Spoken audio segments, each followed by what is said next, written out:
राष्ट्राचा. नमस्कार, मी सुद्धा संध्या लाईव्ह मध्ये आपल्या सगळ्यांचं स्वागत.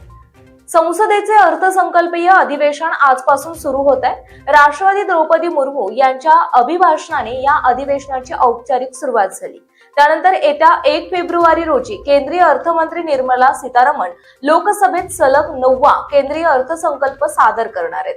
अधिवेशनाचा कालावधी 2 एप्रिल पर्यंत असणार आहे. पहिला टप्पा 13 फेब्रुवारी रोजी संपेल, तर दुसरा टप्पा 9 मार्च पासून सुरू होईल. 2 ते 4 फेब्रुवारी दरम्यान राष्ट्रपतींच्या अभिभाषणावर चर्चा होणार आहे.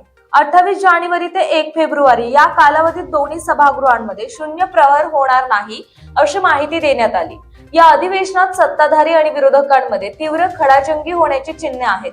अमेरिकेचे अध्यक्ष डोनाल्ड ट्रम्प यांनी लादलेल्या अतिरिक्त आयात शुल्कामुळे निर्माण झालेल्या व्यापारी विषयक तणाव, डॉलरच्या तुलनेत रुपयाची घसरण, रशियाकडून तेल खरेदीबाबतची भूमिका तसेच केंद्र सरकारचे परराष्ट्र धोरण या मुद्द्यांवर विरोधी पक्ष आक्रमक भूमिका घेण्याच्या तयारीत आहेत.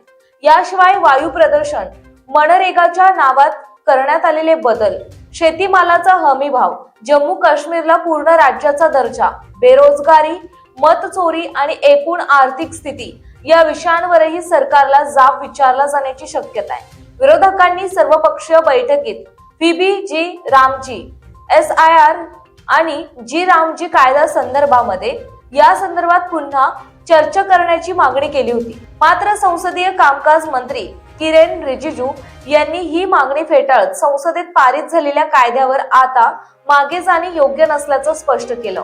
ताज्या आणि महत्त्वपूर्ण बातम्या पाहण्यासाठी आजच आमच्या संध्या लाईव्ह न्यूज चॅनलला YouTubeवर सबस्क्राईब करा आणि बेल आयकॉन प्रेस करा.